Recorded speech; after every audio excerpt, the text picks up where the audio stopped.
I would like to ask a question. What is the role of the Islamic nation toward what is happening in Al-Aqsa Mosque? Okay, first and foremost, I would like to thank the organizer for the invitation to this webinar. And before I start, maybe what we can do is that there are 4 facts that must be engraved in our minds when discussing about the Palestinian struggle. Number 1, Israel is a settler colonial project. Number 2, Israel aims to control all the Palestinian land, 100%.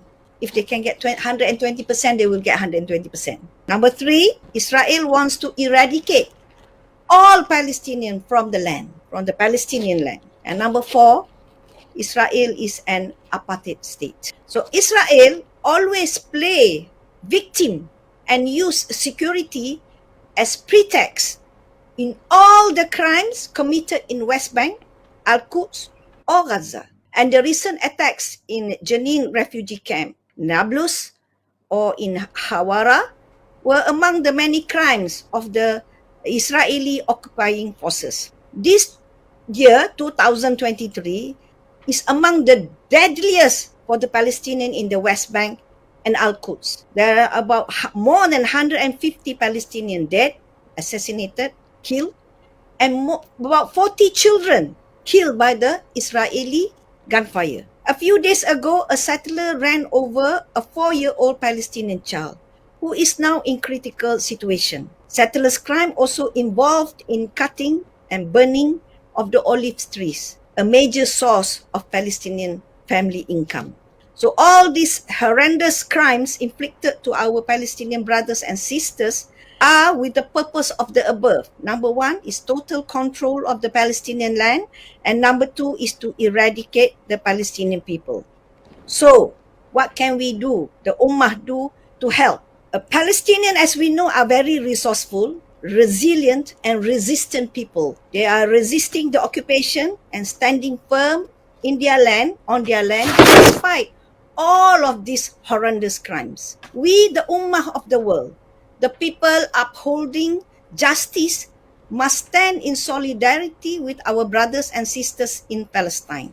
So I've got about 7 suggestions of how we can help the people of Jenin and also in the West Bank and also Al-Quds. Number 1, we'll talk about the power of social media. The direct visual happenings at ground zero, example, the killing of innocent children in West Bank, and also during the Gaza bombing, has actually, the gruesome pictures of these happenings has actually shifted the support for the Palestinian people, especially in the West. And namely, we can say maybe in the United States. So these social media pictures were to create the awareness and change the support instead of Israel to Palestine. I was involved in the Women's Boat to Gaza. It is one of the aim to make sure that people aware of Palestinian people's plight and also aware and try to support them. So the shift and the changing trend in the Palestinian support was noted in a study among the young American Democrats.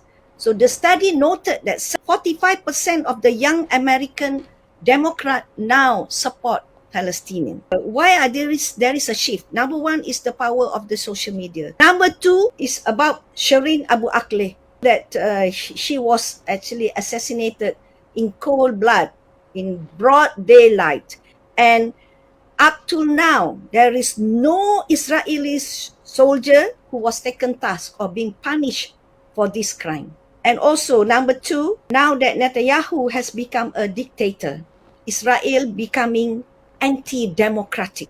And when the right-wing government interfere with the judiciary, we can see on the television daily massive protests by citizens of Israel. So Israel will self-destruct, inshallah. Right-wing government caused deep division among the Israelis, among the Jews as well. And the destruction of the social and family structure with them supporting LGBTQ. As we can see, they are using the flags in the protests that we can see that is happening daily. So this trend is actually very important. The change in the shift to support the Palestinian affect the US government, can affect the US government And later we hope and pray that they can change the law, shifting and changing the law instead of supporting Israel to support Palestine, inshallah. As we know, US at the moment is giving Israel 3.8 billion every year for the military support. That's number one. So the power of social media keep on pushing what is happening daily on day ground so that people will know the truth, what is happening daily to the Palestinian people and also the children, women and children. Number two, we support BDS, which is a boycott, divestment, and sanction. BDS is a Palestinian-led movement for freedom, justice, and equality. BDS is a global movement and had been successful in eliminating or eradicating apartheid in South Africa.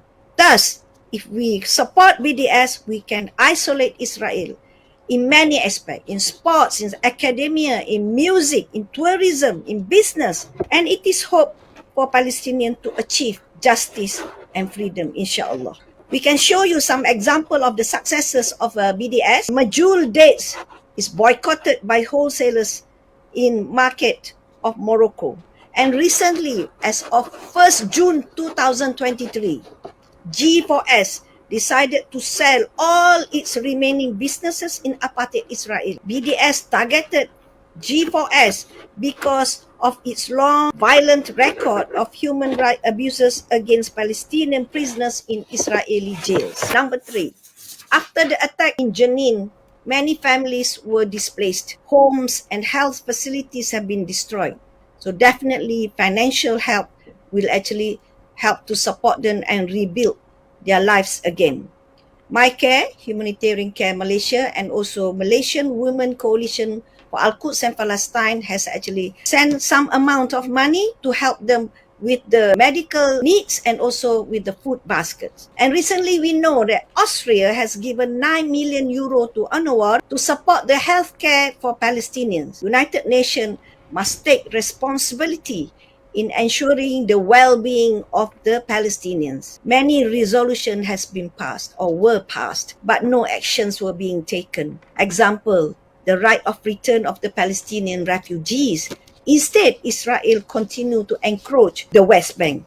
So lobby group must be formed to urge United Nations to ensure Israel comply to all United Nations resolutions. Number four, each of us from our countries must urge our own government to support Palestine and not to normalize with Israel. Can exert at United Nations to list Israel in the list of shame state. Because recently, United Nations has put Russia in the list of the shame state because Russia killed Ukrainian children. But as for these 6-7 months in this year, 2023, Israel has killed 40 Palestinian children. So definitely, Israel must be in the list of shame state. Number five, we must find ways to unite, to coordinate, to synergize all who work for justice and freedom for Palestine. A body, for example, International Consultative Council of Palestine, the Global Coalition for Al-Quds and Palestine, the Global Women Coalition for Al-Quds and Palestine, and many other global bodies need to be talking to each other for collaboration and thus be able to strategize for more effective work, inshallah. Number six, this is not direct, but it is for preparing for the future. Organize strategic training programs, especially to prepare the youth to take the responsibilities when the time comes. Inshallah, Palestine will be free. Last but not least, women should be included in all these efforts and activities. Cannot be isolate them. The woman cannot be working solo. It must be hand in hand with the men to ensure the success in this struggle. But the woman must be given opportunities, given training and support for them to be able to do their job properly, inshallah. From the river to the sea, inshallah, Palestine will be free. Thank you very much. And by the way, your beautiful headdress, your love for Palestine, so beautiful. Thank you very much, Dr. Fauziah, for your participation with us.